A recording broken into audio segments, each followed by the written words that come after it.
Welcome back to the final speaker of the day. And I don't know if Stan remembers, but I first met him at a conference held by the late Graham Birdsall in Birmingham, I think it was, back in 1993. And it was wonderful to exchange conversation with such an incredible mind, standing outside the building while waiting for the doors to open to the conference. Stanton T. Friedman has both a Bachelor of Science and a Master of Science degrees in physics, and was employed for 14 years as a nuclear physicist for such companies as GE, GM, Westinghouse, TRW Systems, Aerojet, General Nucleonics, and McDonnell Douglas on such advanced, classified, eventually cancelled projects as nuclear aircraft, fission and fusion rockets, and nuclear power plants for space. Since 1967, he's lectured on the topic, Flying Saucers Are Real, at more than 600 colleges and over 100 professional groups in 50 states, 9 provinces, and 14 other countries. He's published more than 80 UFO papers and appeared on hundreds of radio and TV programs. He's the original civilian investigator of the Roswell incident and co-authored Crash at Corona, the definitive study of the Roswell incident. As well as Top Secret Magic, his explosive book about the Majestic 12 group, established in 1947 to deal with crash saucers. Stanton Friedman takes a clear-cut, ambiguous stand that some UFOs are alien spacecraft, that the subject of flying saucers represents a cosmic Watergate, that none of the anti-UFO arguments made by a variety of noisy negativists stand up to careful scrutiny, and that we're dealing with the biggest story of the past millennium. Visits to planet Earth by alien spacecraft and the successful cover-up by governments of the best data. Alien wreckage and bodies recovered in New Mexico for 58 years. And what a truly marvelous moment when Stan was presented with a Lifetime Achievement Award in Leeds, England, in September of 2002 by UFO Magazine of the UK. A documentary, Stanton T. Friedman is Real, was broadcast in Canada 2002. And we're delighted to introduce the very real Stanton Friedman to present to you the very real government UFO lies. Thank you. Do I need to use this thing? That mic?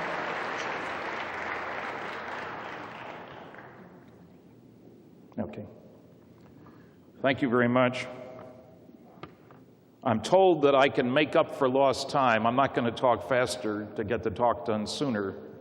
I'll take the time that we were delayed and extend that. A couple of things. One is that if you haven't already, you should buy the proceedings for the conference. There's a copy of my paper, which I will not read to you, a copy of a lot of other papers, including one by Alan Holt, who isn't here, so you can't possibly hear his, and a statement by Edgar Mitchell. If you're wondering about a luncheon companion for tomorrow noon, I understand they've gotten up to $1 a pound on me back there for the silent auction. I don't think people very often use the word silent in conjunction with me. And I know some of you with sensitive hearts and souls may be upset that I would use a lecture title that suggests that the government lies. We all know that governments don't lie to their people. Some of the time. Most of the time they do, but that's another story. Okay.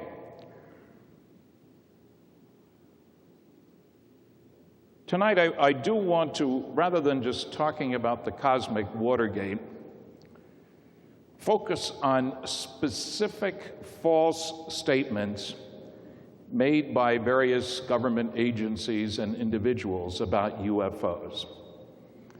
This is not a charismatic hand-waving, well, they lie all the time, you can't believe anything they say. No. I'll deal with specifics. You may be able to read my slides. I'm not sure if I can from here, but we'll give it a whirl. Let's turn the projector on. And in the first slide, I don't even know what we're going to see. Yes, I would have brought him along, but I couldn't get him a visa since I live in Canada, you understand. I guess you could call me an alien too, can't you? A guy had great fun taking a bunch of pictures like this, and I couldn't resist using it. Let's look at the next slide, and you'll see I have to show you a UFO picture, you understand. That's part of the rules of the game, and you can barely see the UFO up here, but look at the next slide, and you'll see an enlargement, and I use this one in honor of my living in Canada. I'm a dual citizen. I can complain about both governments legally.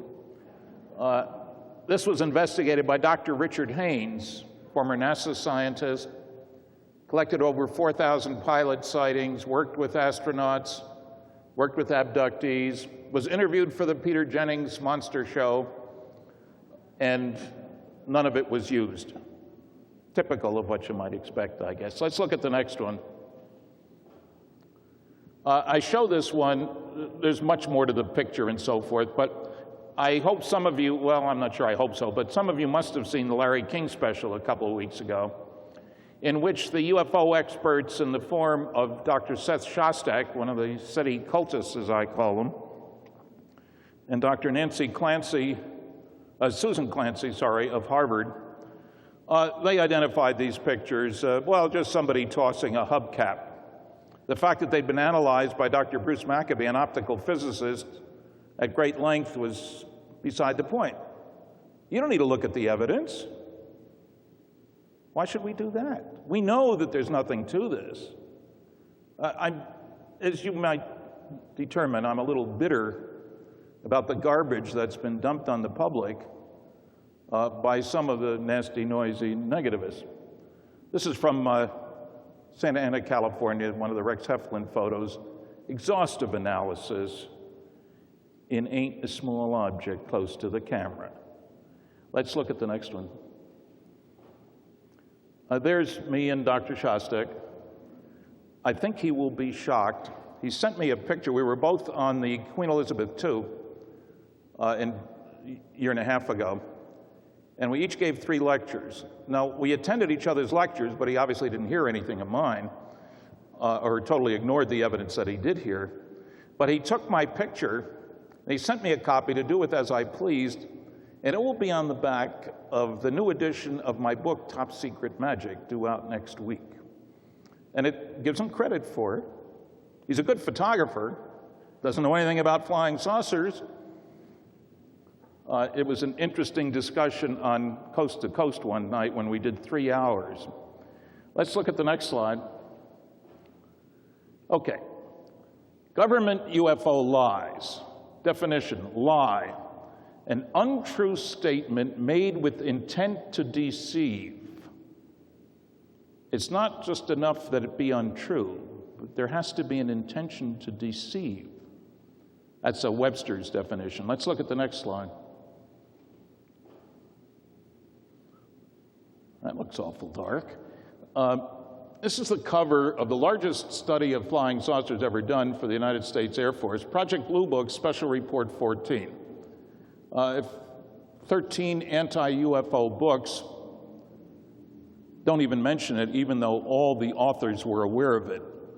We have to review the 4 basic rules for UFO debunkers. And for those of you who want to debunk anything else, these work just as well for that too. First, what the public doesn't know, I'm not going to tell them. Second, don't bother me with the facts, my mind's made up. Third, if you can't attack the data, attack the people. And fourth, do your research by proclamation, as Dr. Shostak and Dr. Clancy did the other day on Larry King. Investigation is too much trouble. Let's look at the next slide. Here's what was said about this report by the Secretary of the Air Force, mind you. 1955, very wide distribution for the press release, none for the report. On the basis of this study, we believe that no objects, such as those properly described as flying saucers, have overflown the United States. I feel certain that even the unknown 3% could have been explained as conventional phenomena or illusions if more complete observational data had been obtained. There's the date on that. That's what he said. 2 facts. Unknown 3%. Oh, you're not using that. I thought you were using 2 of them. Oh, dear. Getting old. Let's look at the next slide. This is a definition of unknown. This designation is the identification code was assigned to those reports of sightings wherein the description of the object and its maneuvers could not be fitted to the pattern of any known object or phenomenon. That seems reasonable to me. The kicker comes when we look at the next definition. In the next slide. Insufficient information. They had a separate category. This identification category was assigned to a report when, upon final consideration, there was some essential item of information missing. Now, here's the important thing. It is emphasized that this category was not used as a convenient way to dispose of what might be called poor unknowns. Now, let's look at the facts from the study in the next slide. This is the categorization. 3,200 sightings, pretty good number. For those of you who worry about such things, this is really psychological aberrations. A nice way of saying crackpot cases. Here are the unknowns. They were, of course, only 3%. Oops. They weren't 3 or 4 or 6 or 8 or 10. They were 21.5%. I call that a lie. Flat out, unambiguous lie. The unknowns were not 3% or even close. Equally important is that category we just mentioned, insufficient information. If there wasn't enough data available, it was not an unknown. And yet, over and over again, in the 50 years or so since this came out, we hear the only reason sightings couldn't be explained is that there wasn't enough data. It wasn't true then, it isn't true now. Let's see the facts and not the fiction. Now, on top of that, they did a quality evaluation of all those sightings. Let's look at the next slide. Of the excellent cases, only 35% were unknown. Only is an Air Force word. Whenever they mention unknowns, it's only. Now, what if I was talking about cures for cancer? We looked at 3,201 drugs, and I guess there aren't any cures for cancer. Now, leave that one up there, please. Please, we got to look at the rest of the data there. Only 35% of the best drugs worked. I guess there's no cure for cancer. And you'd say, hey, you're crazy, man. All it takes is one. But the better the quality of the sighting, moving up, the more likely to be an unknown. Exactly the opposite of what you'd expect, based on the Air Force statement, and precisely what you'd expect if the unknowns were really something different. So they lied to give us a totally false picture of what was going on. Now we can look at the next slide, please. Now, I'm going to talk about Roswell for a bit, and I'm not sure what you can read. There's a point to showing you, these are front page newspaper headlines from evening papers from Chicago West, July 8th, 1947. And buried someplace in this story, it says, found last week. Found last week. This is the Chicago Daily News. Next slide. Oh boy, that looks rather strange. Anyway, Roswell Army Airfield captures flying saucer on ranch in Roswell region. Don't know what happened to the slide. Are there 2 slides in there? Anyway, the same idea. Let's look at the next slide. We're moving across the country. Spokane Chronicle, Army declares flying disc found. And you'll find the word found last week in there too. Next slide. This is my favorite from Los Angeles. Well, it's pretty much, oh, interesting. Magic. M-A-J-I-C, of course. Army finds flying saucer. Now, already the fix is in. 4 hours after the press story went out, General believes it is radar weather gadget. Air Force says platter picked up on ranch. Platter now, you see. And the article has grown from a few column inches all the way down the front of the paper. This is the Lay Racing Results edition. So the lies started early. How do we know this is a lie? Well, in 1994, the Air Force admitted they lied. That's a little while to get over it. Then they told them another lie to get rid of that lie. So we have 4 stories. The first one is flying disc found. The word UFO is not in use. Then radar weather gadget. Then, whoops, mogul balloon. And the fourth one is about the bodies, and we'll see that in a minute. Now, the kicker here is that mogul balloon doesn't fit. The descriptions of the wreckage by the people who were on the site say it wasn't a mogul balloon.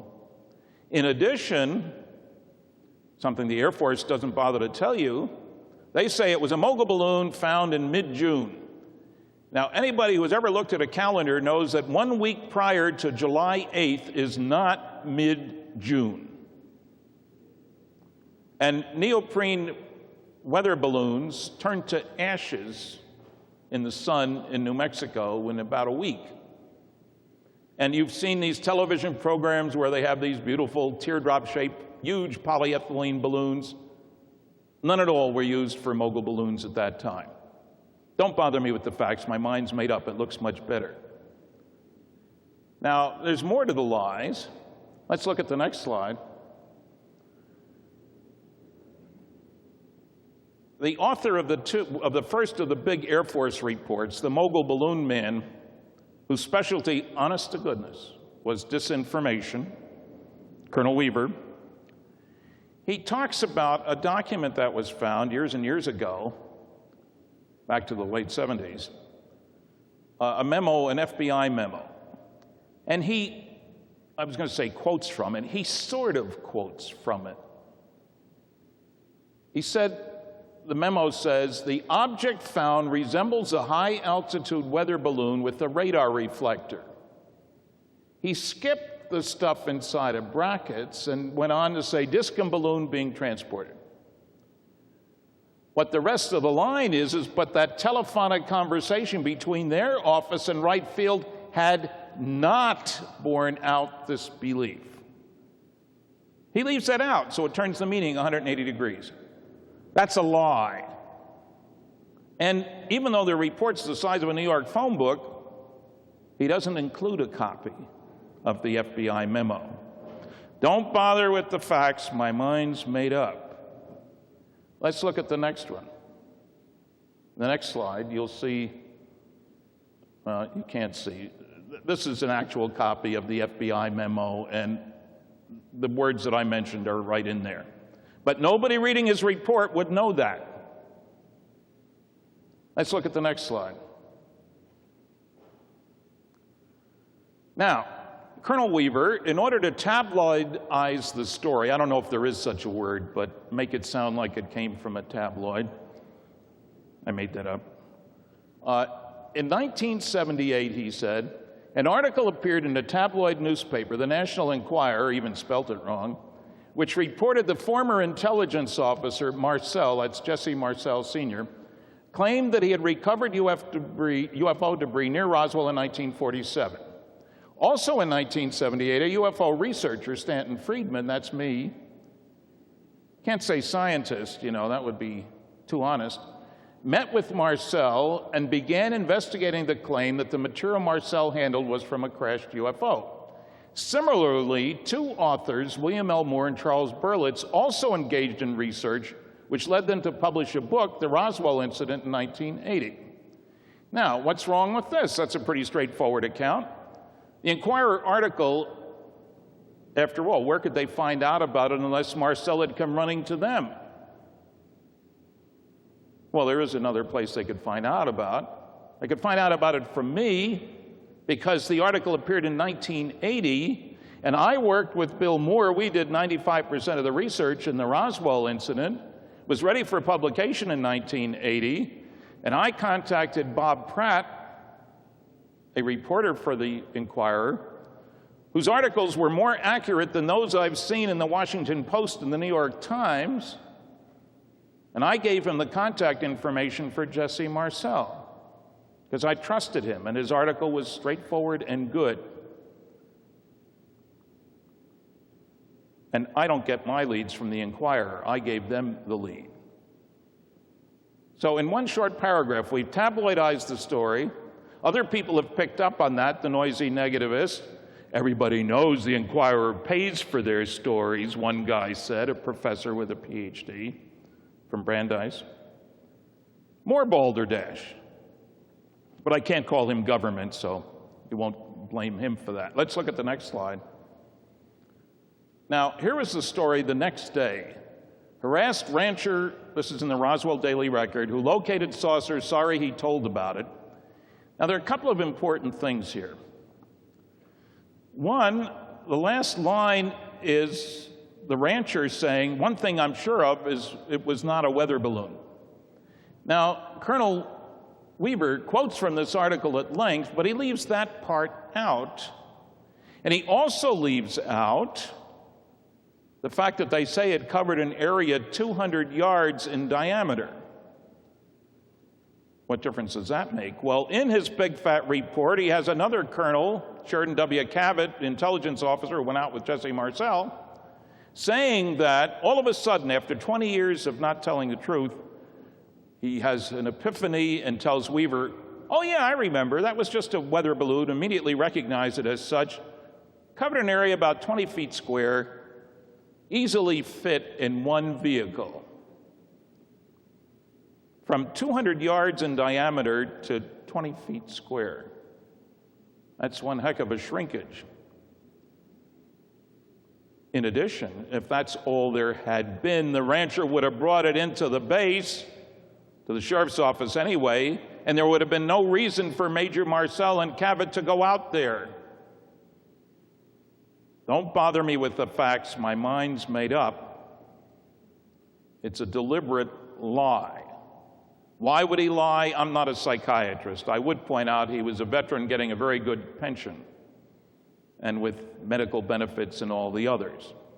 And if one colonel tells another one, this is what you ought to say, it wouldn't be too surprising if he followed the advice. Now, let's look at the next slide. Oh, this is one of the pictures taken in General Ramey's office, and you can see that there's print there. Well, I think you can see there's print there. But the Air Force says they gave it to another agency and they couldn't find anything there. And I should point out, incidentally, this was taken with very high resolution, speed graphic. If it was taken with one of today's standard digital cameras, you wouldn't be able to read it because the resolution wouldn't be good enough. That's my plug for using slides instead of PowerPoint. I'm going to have to, when I sell enough books so I can fit in the scanner I got last night to take home to me, and then I won't have any excuse for not making up PowerPoint presentations. But Dr. David Rudiak has done a nice job on this, and it includes things like victims of the wreck. This is taken in General Ramey's office. Just for kicks, a little lie here and there, you know. Don't tell me that the CIA couldn't do as well as we could. Interestingly enough, it's also claimed that the so-called strange hieroglyphic-like figures on the balloon materials were really from a kind of toy company tape, which had little strange figures on it. Amazing that the Air Force, with all its resources, never found a picture of any such tape, and the high-resolution pictures don't show any such tape.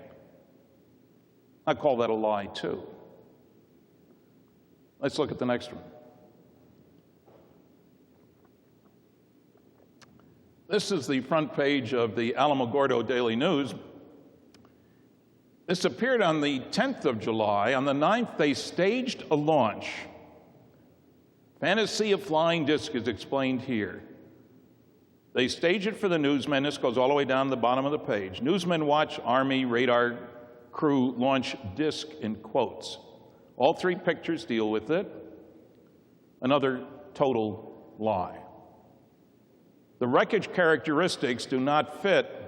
Balsa wood was used for these things because it was very light and the lifting capacity of balloons is very limited. The paperback foil that was used for the radar reflector, easily torn by a 3-year-old. But the witnesses said you could fold it and fold it and fold it and it would unfold on its own and you couldn't tear it. And the little I-beams had the weight of balsa wood, but you couldn't break them, burn them, cut them. Not balsa wood. Next one. There's the first volume. It starts with a lie on the cover. That's the hat that the rancher, Mac Brazel, wore, but he never said he saw anything in the sky. He said the stuff covered an area 3/4 of a mile long and a few hundred feet wide, and they don't report that. Let's look at the next slide.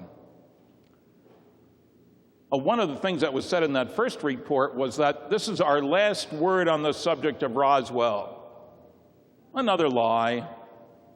Just before the 50th anniversary, they came out with Volume 2, the Roswell Report, Case Closed. You notice that the title on the first one, the Roswell Report, Truth versus Fiction in the New Mexico Desert. The Air Force supplied the fiction. There are several lies in it. You got to tell it like it is, folks. This one has that wonderful explanation. Another lie. Let's look at the next slide. They explained away the reports of bodies, crash test dummies, which we dropped all over New Mexico. The dummy's the one in the middle, in case you're wondering. That's Sierra Sam. Now, I managed to locate retired Colonel Madsen, who's this man. Of course, I talked to him many years later.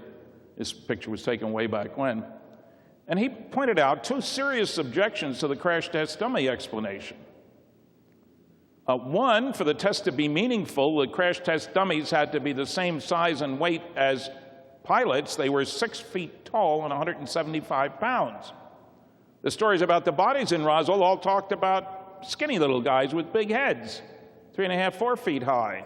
There's no way you can squish that thing down and get something that makes that look like a little alien. The second thing is, of course, a minor detail. None of them were dropped before 1953. The Air Force invented time travel for crash test dummies. I wish they could invent it for me. It would have made my trip here a lot faster. They also used a map in the report 3 times. Anthropomorphic test dummy drop locations. Amazing thing, they showed the 2 important crash sites, Mac Brazel's ranch and out in the plains of St. Augustine. None were dropped near either one of those. It's like the guys doing the dropping were told, hey guys, don't drop anywhere, their saucers crashed. Now let's look at the next slide. They told another lie in that report. There's Colonel Joseph Kittinger. He's in the Pilots Hall of Fame, and he was crazy enough to jump from a balloon at over 100,000 feet. Great pilot, no question about that. I had heard 2 different stories independently of a nasty red-haired officer and a black sergeant, one at the base hospital, one out in the plains of St. Augustine site. And here comes Joe Kittinger in this report saying, hey, that was me. I was a redhead back then. We had an accident with one of the balloons, the gondola, if you will, crashed and somebody injured their head, and it was close to the base hospital in Roswell, so we went there. One thing wrong with the story. It happened in 1959. 12-year time travel for that story. That's a lie. L-I-E, a lie. Our own government. We pay their salaries. You'd never know it from the way they act toward us, but let's look at the next slide. Now, in a standard response, and pretty much saying the same thing since 1968-9 when Blue Book was closed, in a letter to Senator Patty Murray from Washington State, one of her constituents asked her to find out about Roswell. So she wrote a letter to the Air Force, and their Air Force congressional liaison sent back the standard letter, Colonel Schubert this time. It's in my book, Top Secret Magic. The letter takes up a page. My pointing out all the deficiency in it takes up 5 pages, but he makes 3 major points. No UFO reported, investigated, and evaluated by the Air Force has ever given any indication of threat to our national security. Now, what does that mean? What if one of those 3 functions, reporting, investigating, and evaluation, leave it up there, please. We don't want to get rid of the idea here, was performed by somebody else? You know, the National Security Agency, the Central Intelligence Agency, the Defense Intelligence Agency, Office of Naval Intelligence, the NRO, National Reconnaissance Office. There's a whole bunch of these guys. If any one of those functions was done by one of those, then this would still be a true and totally meaningless statement. In the second place, it's the wrong question to ask. The penguins in Antarctica are not a threat to the security of the United States. They're certainly real. But even the basic assumption is wrong. How do I know? Well, let's see what the Air Force itself has pointed out at times in the past. Let's look at the next slide. In 1952, the biggest year on record for Project Blue Book, you will find several articles, jets told to shoot down flying discs. That's July 29th, my birthday, 1952. They are told if the saucer doesn't want to land when you tell it to, shoot it down. Can you picture that? I mean, the cartoonist would have a field day with that. The pilot waving at the saucer, hey, go on down there. And the saucer thumbing his nose in return. Don't take these off quite so quickly, please. Let's look at the next one. The next slide.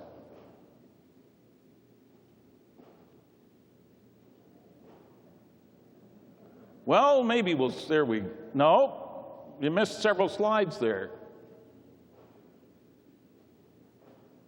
There we go. No, go back another one. Another one.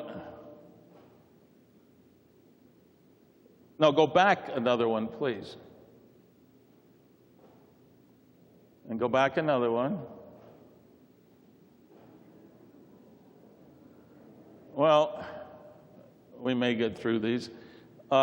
Here's an important one. This is forward, actually, but there's another clipping of pilots told to shoot down flying saucers, and another one, where the head of the American Rocket Society writes a letter to President Truman. I have a copy of the letter, saying he thinks that's a bad policy. I think it is too. What if they shoot back? And I think they have. But equally important, in one of the newspaper articles, it quotes Roger Ramey. He's the guy who was holding that piece of paper. But then he was only a brigadier general. Now he's Major Roger Ramey, Chief of the Air Force, whatever that word is, I can't even read it. Something. Air Force jet operations? No. Okay. You all know what it says. They have scrambled jets hundreds of times as a result of repeated sightings of unidentified objects. Hundreds of times.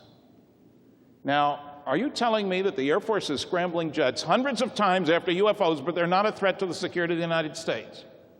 And you've ordered the pilots to shoot down the UFOs, and they're not a threat to the security of the United States? That's nonsense.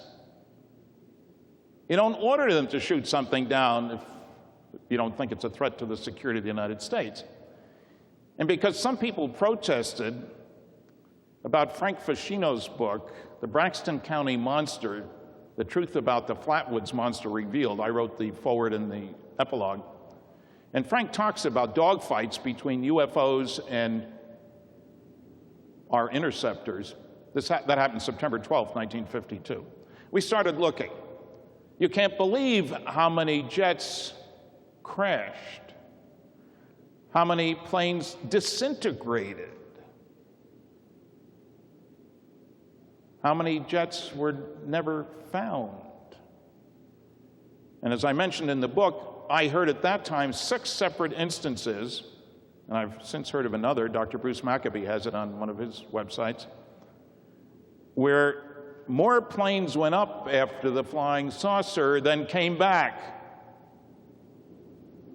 And they're not a threat to the security of the United States. Now, it may be they're responding to our being nasty toward them. That's a separate question. But clearly the government lied. Oh, there we go. Air Force orders jet planes to shoot down flying saucers if they refuse to land. We were very nervous at that time. We expected the Russians to invade. And we had a lot of our good planes in Korea in the summer of '52. And Stalin had just shown that he had nuclear weapons, getting bigger and bigger each test that they ran, and that they had planes with long enough range to deliver them. So we were certainly nervous on the East Coast, but one of the interesting things is that there were 3 different pilots who had over 100 missions in Korea, where there were MiGs chasing after them, that crashed without any MiGs chasing after them. Same thing was happening in England. Lots of planes going up and not coming down, or coming down whammo, crasho. The real situation, in other words, is very different from what the public was being told. Let's look at the next slide. This is that urges U.S. Air Force not to shoot saucers. Good idea, don't shoot at them. Let's look at the next one. Oh yeah, they buzzed the ground 30 feet off the ground, our jets. That's totally against every rule around. Could they have been chasing something? Sounds like a good reason to me. Next slide.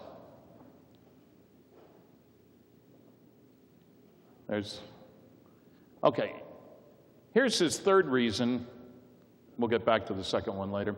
There has been no evidence indicating that sightings categorized as unidentified are extraterrestrial vehicles. We are not aware that any other governmental department or agency other than the National Archives possesses any records pertaining to UFOs. Gee whiz, Bruce Maccabee got 1,600 pages from the FBI. The CIA said they didn't have anything. Oh, well, when we went to court, oh, yeah, well, there's 900 pages about UFOs. And, oh, yeah, well, here's a list of 57 other documents we found, which we can't release, from all kinds of other agencies, but the Air Force doesn't seem to know about them. 18 of them were from the super-secret NSA. And when we went after them in court, they found 239 UFO documents. We only knew about 18. But the Air Force, in its infinite wisdom, doesn't know about anybody else having any UFO documents. Is this ignorance? I'd say it was bliss, I suppose, but and no evidence indicating that sightings categorized unidentified are extraterrestrial vehicles. In other words, we have no reason to think that vehicles that are round, can stop dead, can move straight up and down, can make right-angle turns at very high speed, can fly circles around our airplanes, are extraterrestrial. We can't make them. Nobody on this planet that we know can make them, but they're not extraterrestrial. What in the heck are they then? They're manufactured. They're craft. They're not just lights in the sky. There are physical trace cases. Right now, Ted Phillips in Missouri has collected more than 3,000 such cases from 90 countries. You know, a U-2 or an SR-71 that could land in a space not much bigger than itself and take off from that? and has little guys on board walking around. 16% of those cases involve reports of critters. But they're not extraterrestrial. Maybe they're ultra-terrestrial. That's a new word. I like that one. Let's look at the next slide. Here's one from J. Edgar Hoover. Some of you are old enough to remember old J. Edgar. He ran the FBI for what, 50 years? Something like that. He's quoted in letters to people who are asking about the FBI and UFOs. The investigation of UFOs is not and never has been a matter within the investigative jurisdiction of the FBI. I don't know what that's supposed to mean, but when Bruce Maccabee used freedom of information to go after the FBI, they released 1,600 pages of FBI UFO information. And I guess it wasn't in their jurisdiction. They just got involved. I call that a lie. Same thing happened in Canada, incidentally. Somebody asked the Defense Research Board, "What are you doing about UFOs?" "Oh, we're not doing anything." And then you get minutes of classified meetings held the very same week as that letter response was sent of a committee set up to review UFOs. The U.S. government isn't the only one that lies. Let's look at the next slide. Funny little story. A number of years ago, I filed Freedom of Information Privacy Act requests for my files from the FBI and the CIA. I gave them complete information, Social Security number, date and place of birth, that I'd had a security clearance, blah, blah, blah. I knew the FBI did my security clearance and the renewals, 2 renewals. And I get back a response from the FBI first. "We have no files on you." Then I hear from the CIA, "All we have on you is a negative name check request from the FBI, and here's the file number." So I send it back to the FBI. "Oh yeah, we do have a file on you. We checked again, but it's classified." I send another letter. "How big is the file and what level is the classification?"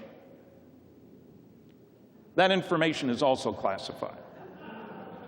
So first they flat out lie. I told them that I had a Q clearance and I gave them the time period when I had it. How many Stanton Terry Friedmans are there around with my birthday and born in Elizabeth, New Jersey, and with my Social Security number? How can you get confused about that? Thank goodness for the CIA.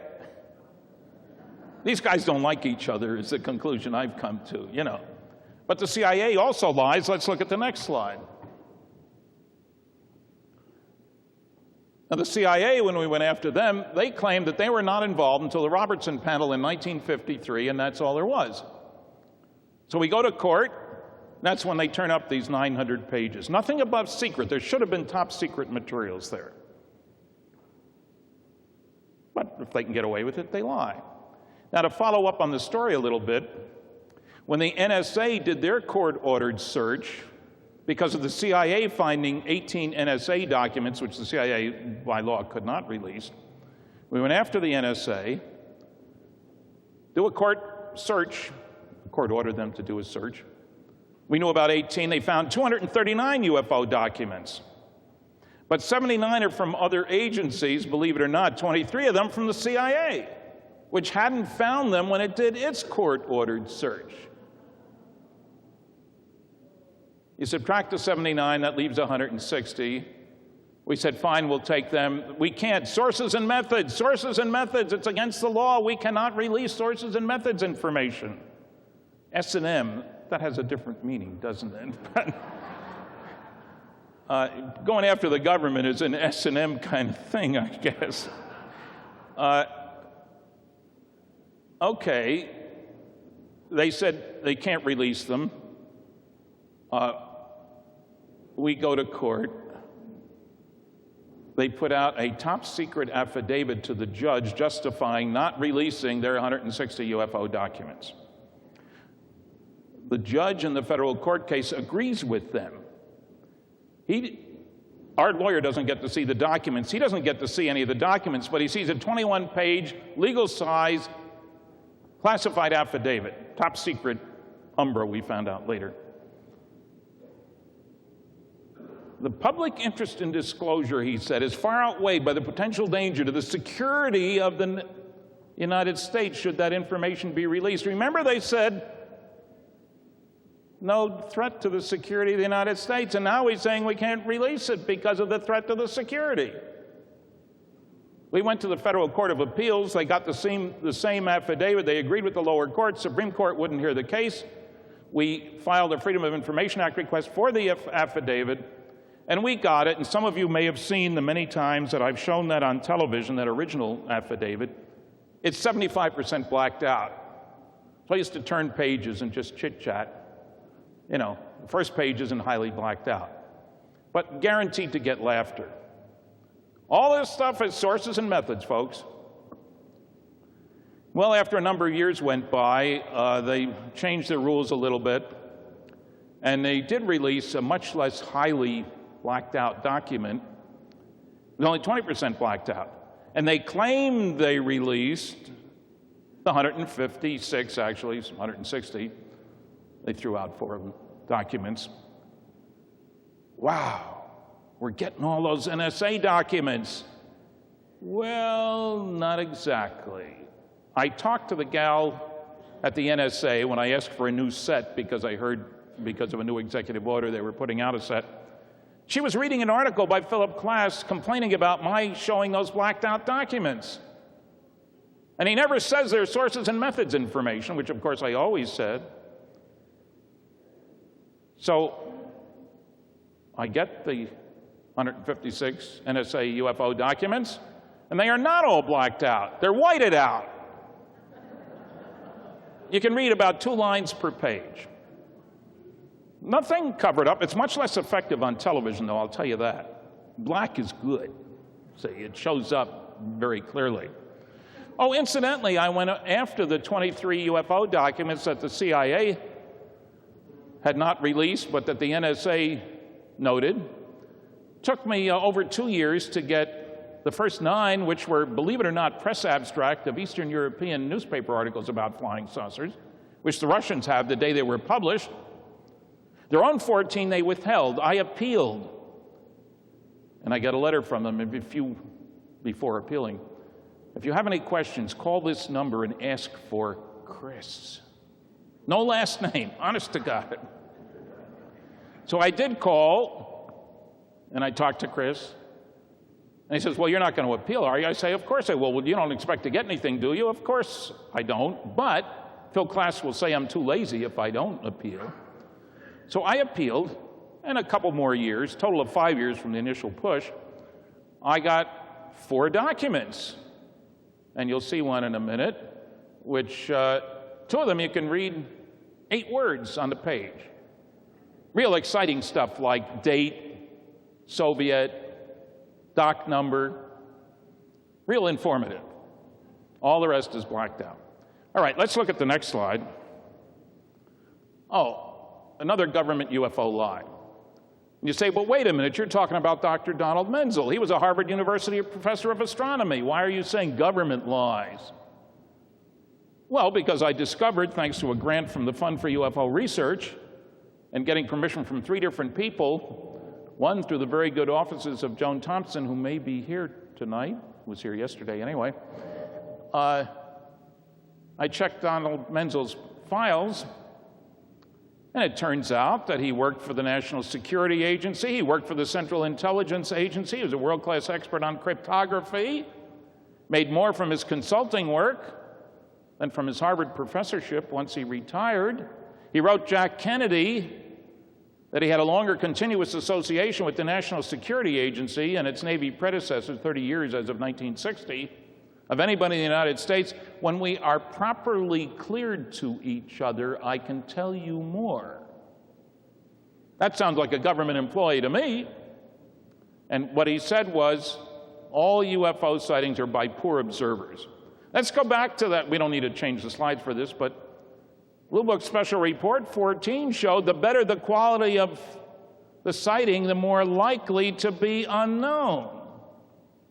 And he's telling us All UFO sightings are by poor observers. A flat-out, total, complete, unambiguous lie. Let's look at the next slide. There's Dr. Menzel. And you know, the funny thing is, I didn't like him before I did this study. He's listed in the MJ-12 documents. And our first response was, obviously somebody's pulling our leg. How could he be a member of this? And you don't need a high security clearance to teach at Harvard. Well, my discoveries show that he led a double life. And I had people say, how could anybody like Menzel lead a double life? Let me throw three names at you: Philby, Burgess, and McLean. These were three guys who worked for British intelligence, except that they were Russian spies. And they worked there for years. That's leading a double life. Menzel did too. He also wrote science fiction, incidentally. And his job seemed to be to get scientists off the trail of flying saucers. Let's look at the next slide. Now, not quite a government lie. This is Jesse Marcel Jr. He was on the Peter Jennings program. I saw him 3 weeks ago. He was in Roswell on leave. He's a colonel in the United States Army serving in Iraq. But he isn't just a colonel with 38 years of association with both the military and the reserve. He's also a medical doctor and a flight surgeon and a helicopter pilot. Peter Jennings didn't bother to mention any of those three things. Told you nice things about the SETI cultists on the program. Wouldn't you think that stuff goes to credibility? I would think so. Nobody can say he's anti-government, colonel, serving, flying, risking his life. We were down in Roswell together. It was 106 there. He said, you know, this is cool compared to Iraq. It gets up to 130. Got to wear flak jackets. Got to wear a helmet. Got to wear a sidearm. But Peter Jennings couldn't bother to mention those things. Of course, he also said Roswell is a myth. 4 times. The myth is that Roswell is a myth. Now, I'm not saying Peter Jennings works for the government. I was disappointed. Some of you may have read my critique of the program on my website, www.stantonfriedman.com, or in UFO Magazine. I pointed out one of the reasons I had great expectations was that Peter and I share the same birthday, July 29th, and we're both dual citizens of the United States and Canada. I'd forgotten that Benito Mussolini is also born on July 29th. Let's look at the next slide. Now we get to MJ-12, Menzel, and so forth. This is Colonel Weaver again, in letters to Nick Redfern and to myself. I can state that the Air Force considers the MJ-12, both the group described and the purported documents, to be bogus. He said that to Nick Redfern. Nick sent me a copy. I filed an appeal. I filed a Freedom of Information Act request, as did Nick, for all documents, letters, memos, et cetera, leading to that conclusion. We have nothing in response to your request. I filed an appeal. We still have nothing in response to your request. So here we have a colonel in the United States Air Force writing a man in England on official stationery, expressing a conclusion without providing any basis for it whatsoever.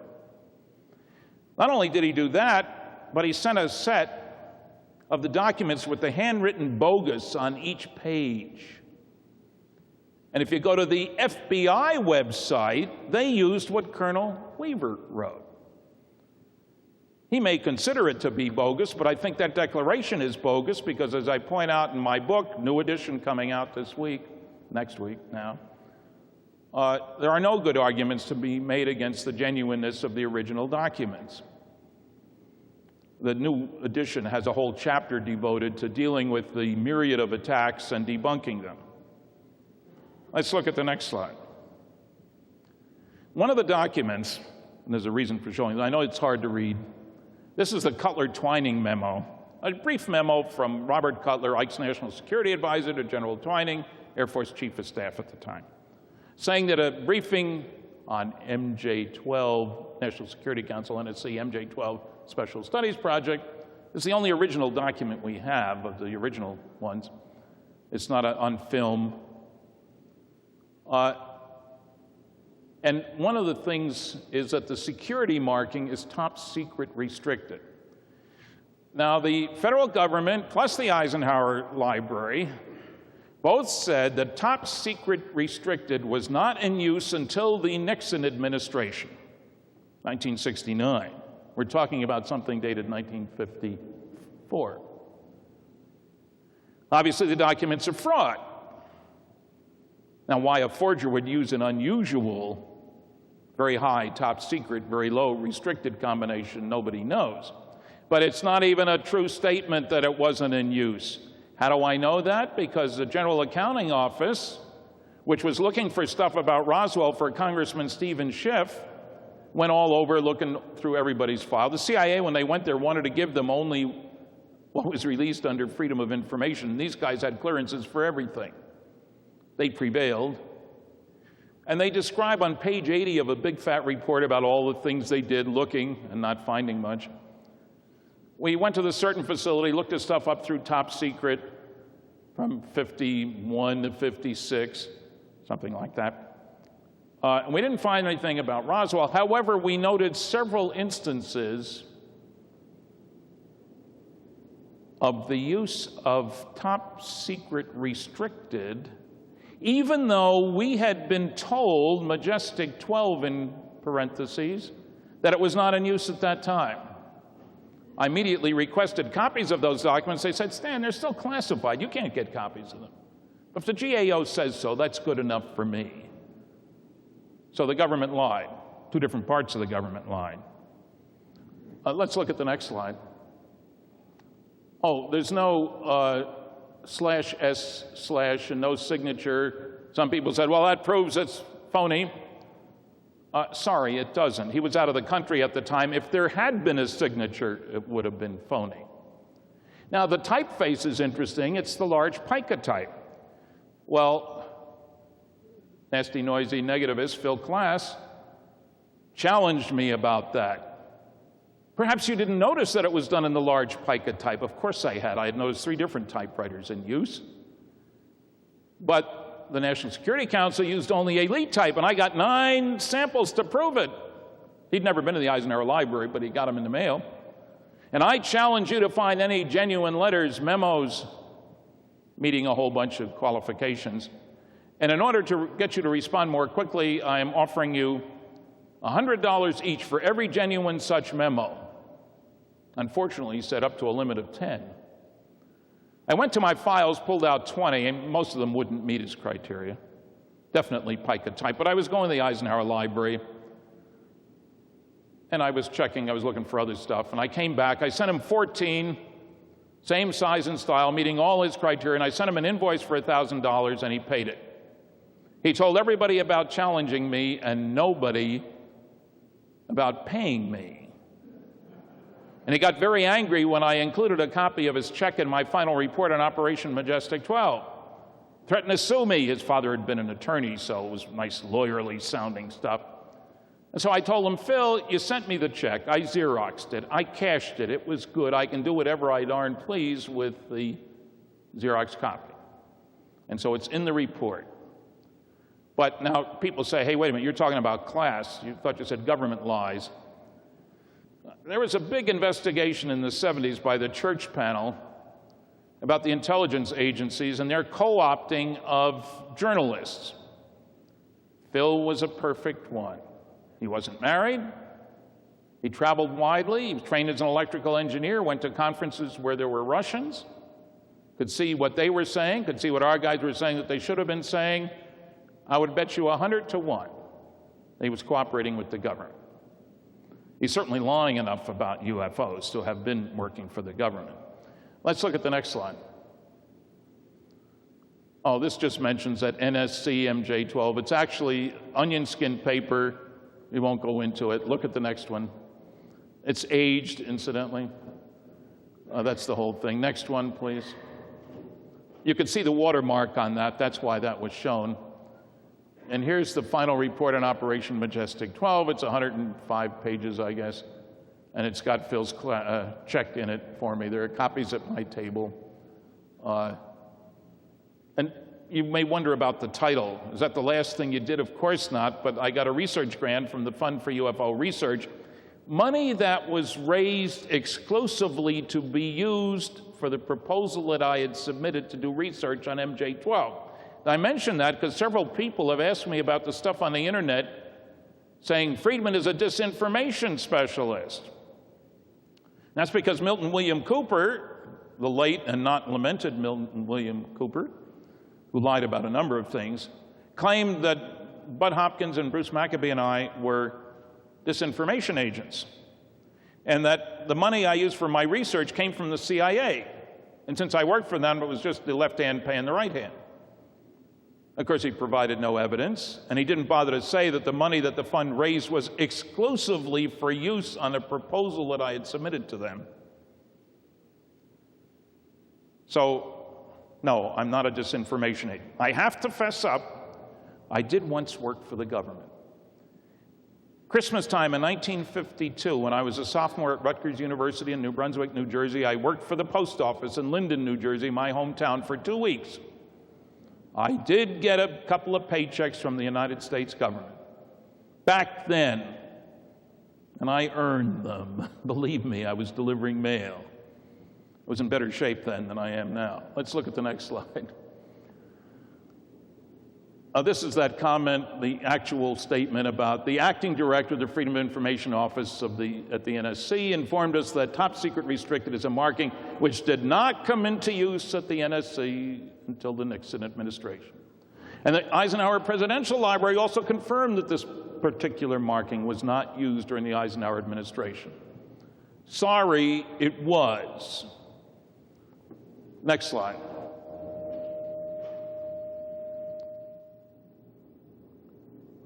This is that statement that I was quoting to you. In several instances, we noted the classification top secret restricted used on several documents. This is mentioned because in the past reference to this classification, Majestic 12, we were told that it was not used during this period. That's from the GAO. Good enough for me. Let's look at the next slide. Oh, yeah, that's one of those exciting NSA documents. And the reason you can't read anything here is there was a little note that says whiteout was used. Terribly exciting stuff. And people say to me, when they said about the blacked out documents, well, can't you just scrape it off and see what's underneath? No, they Xerox it first, of course. There's nothing underneath. There's like 156 pages like this. Very exciting stuff. Let's look at the next slide. This is another one. They used a little blackout. And they use the word probably a balloon several times when they say UFOs. Now, all the rest of this is we're supposed to believe is sources and methods information. So why is it filed under UFOs? That make any sense to anybody? If it does, I've got a bridge I own near Brooklyn, New York, that I'd be happy to sell you at a very reasonable price. Maybe people don't know about selling the Brooklyn Bridge anymore. That's too small. Golden Gate Bridge. Let's look at the next slide. Here's one of those wonderful CIA UFO documents that it took me 5 years to get. Doc reference, something date, I can't read those from here, and then a bunch of numbers and stuff like that. They're not covering anything up. And incidentally, I went back to the CIA after this change in executive orders and asked for the same documents again, and there wasn't one, even half a sentence, uncovered. But they're not withholding any information. There is no cover-up. Well, except for the stuff you can't read because we won't release it. Next slide. Oh, I used that twice. Double plug. Let's go on to the next one.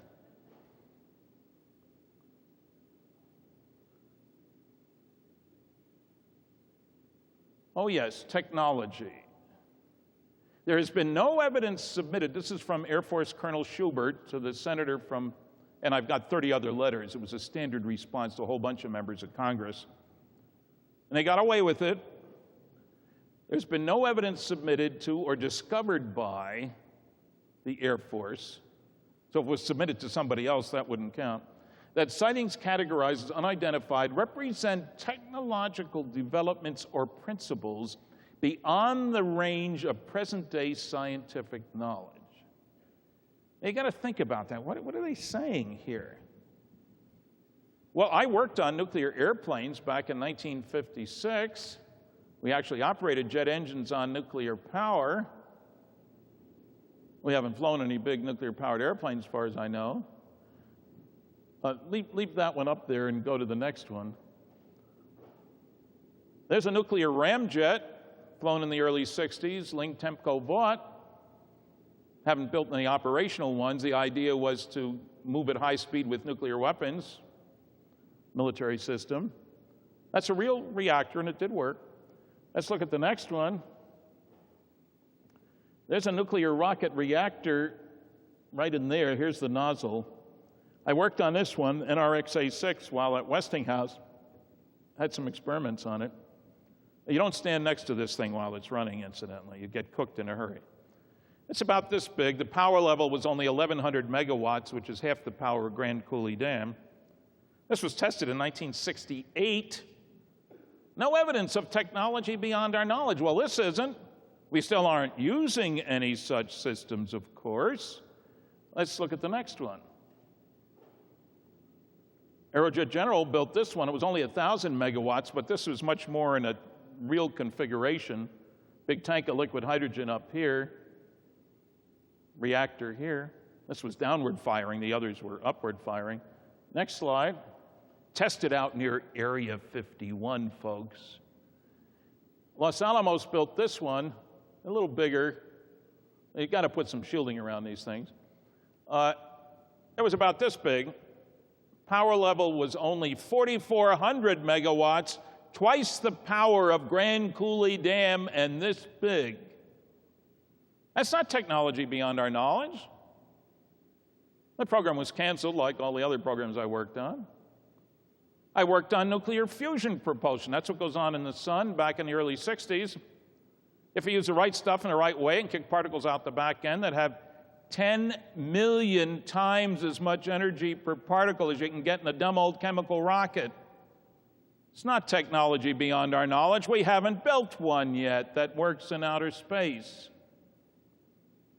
So it's another lie. Misrepresentation, does that sound?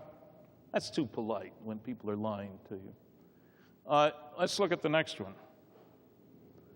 This is one of the test cells. Spent a lot of money on these things. This is out in Nevada, not far from Area 51.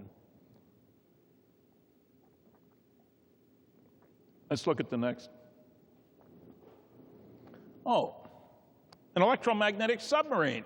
No moving parts.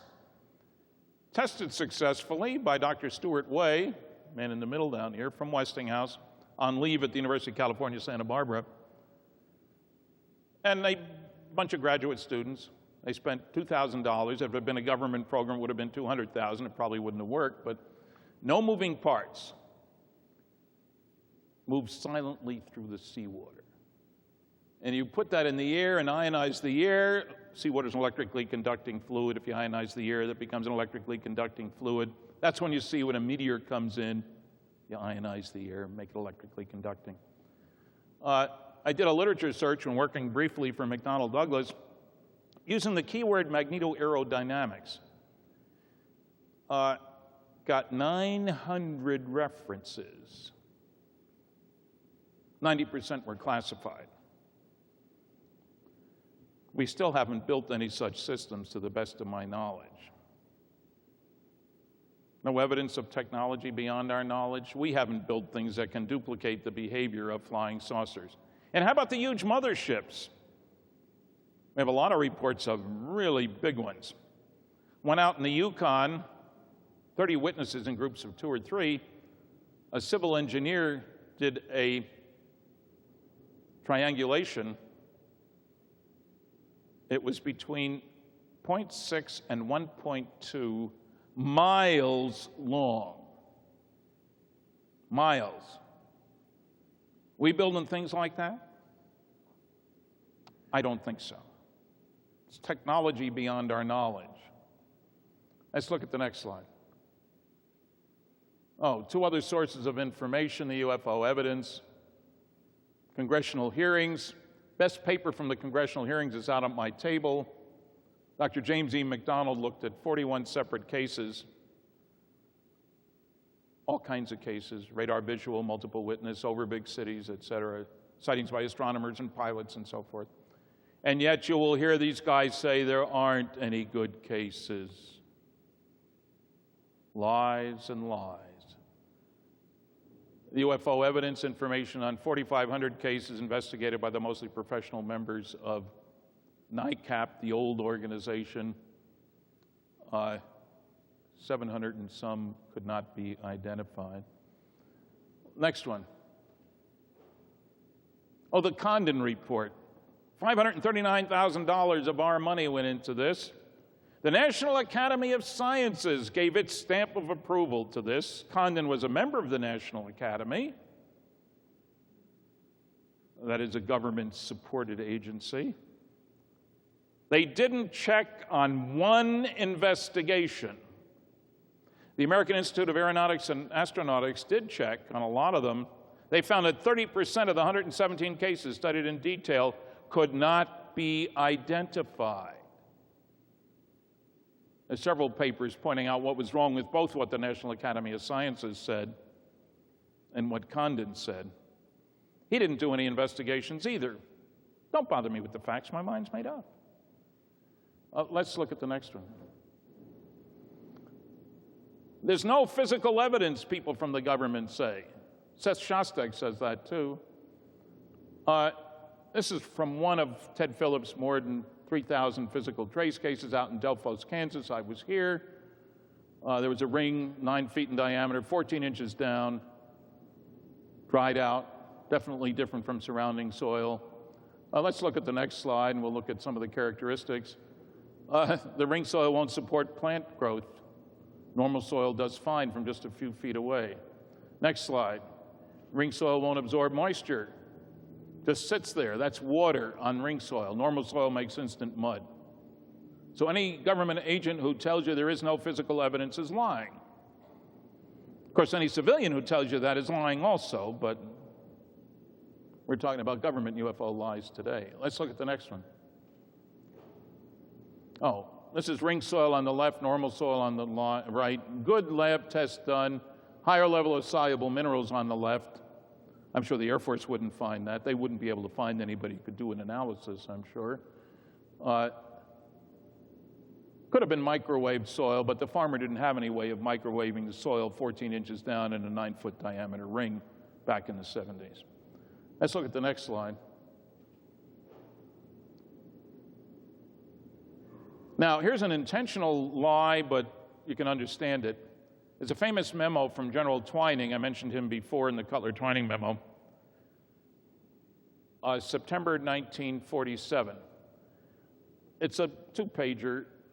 Due consideration must be given the following, he said. The lack of physical evidence in the shape of crash-recovered exhibits which would undeniably prove the existence of these objects. Well, that proves that there was no Roswell, right? Wrong. It was only classified secret. There's no question, as Wilbert Smith said in Canada, most classified subject in the United States, classified more highly than the H-bomb, that he couldn't talk about top secret information in a secret memo.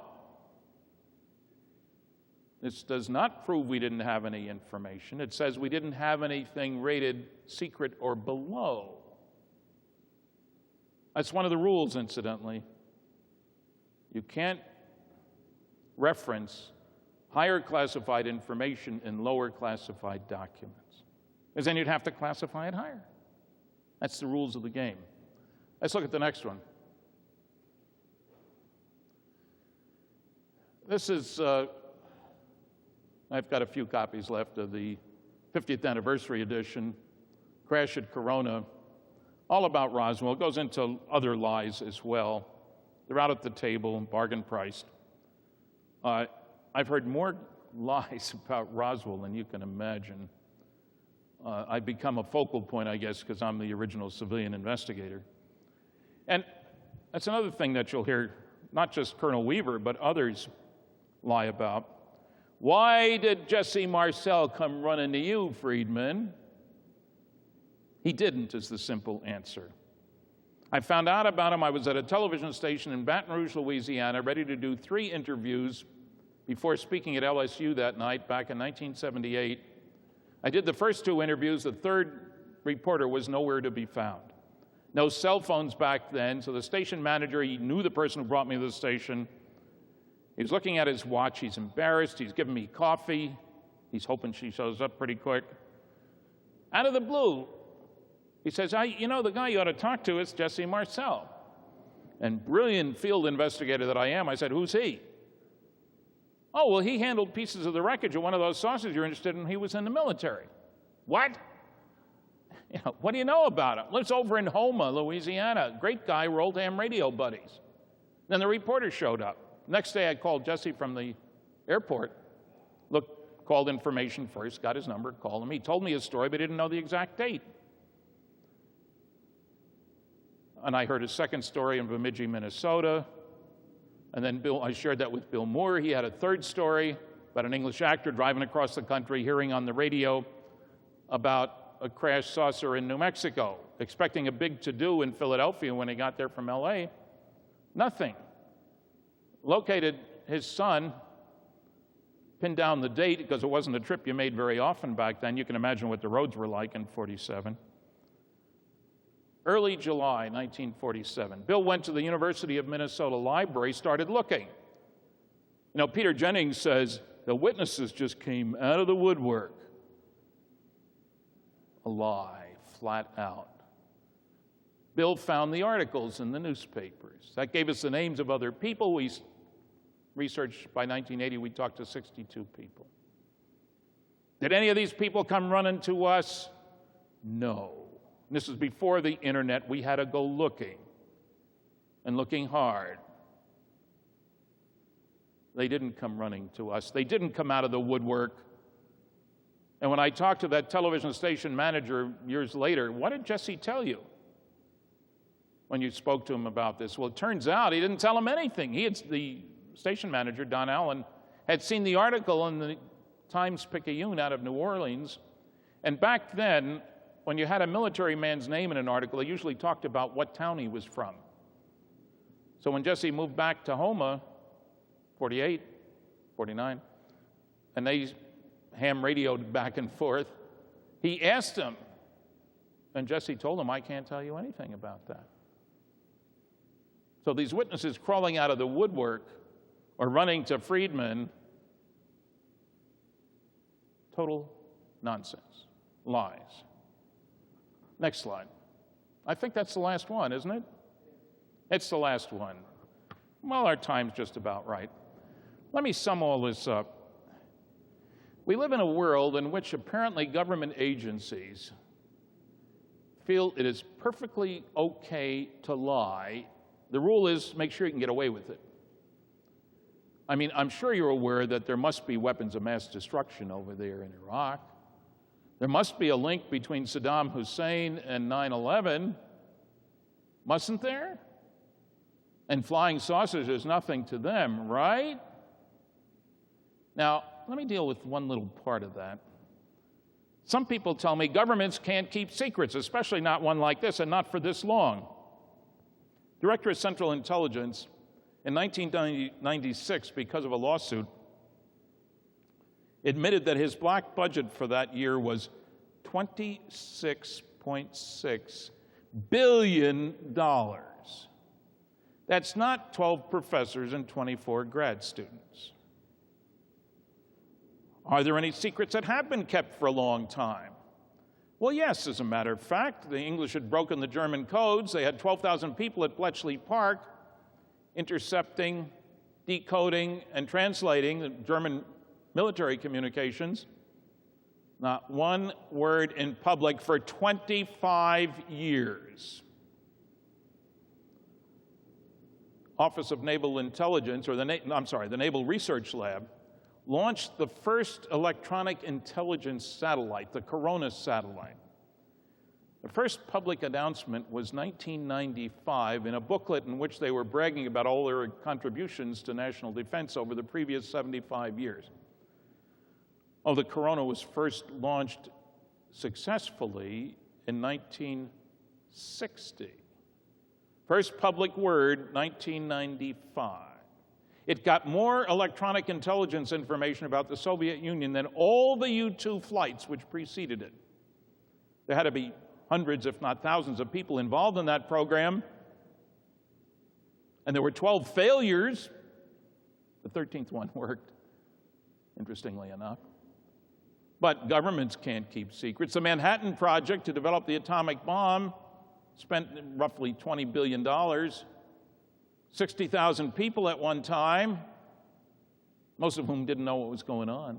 They were following orders, doing what they were supposed to do, turn the dial this way if the needle goes this way, kind of thing. Can't keep secrets. The stealth fighter was developed, 57 of them built over a period of 10 years, several $billion spent, not one word in public during that period of time. Of course governments can keep secrets, and you don't do it by telling everybody. The basic rule is need to know. Example of that, I had a Q clearance to look at radiation shielding information up through secret restricted data when I was working on nuclear airplanes. You know what? I couldn't get any of the Navy radiation shielding work. Same level of security, but Admiral Rickover wouldn't give me a need to know. Couldn't get access. Secrets are being kept all the time. I'm not saying that's all bad. But let's be realistic. We're going to have to push awful hard to get the press and the scientific community to do its job, to get rid of the nonsense put out by these SETI cultists. You all know what SETI stands for, a silly effort to investigate. It's time for a new leaf to be turned over. A little more honesty. Do I want all the technical data put out on the table? No, I do not. Why put it out where Osama bin Laden can get at it? Remember, the key rule for security is you cannot tell your friends without telling your enemies. They read the papers too. They listen to radio. They listen to television. So, yes, the government is lying. There are more details in my paper, which is in the proceedings, which are available outside. Thank you very much for listening. I'm looking forward to having lunch with somebody tomorrow. I don't know who. I'm being served for lunch? No, that doesn't sound right. I think I'm worth more than $1 a pound already. MUFON could use all the help it can get, so please bid high, not low. Thank you very much.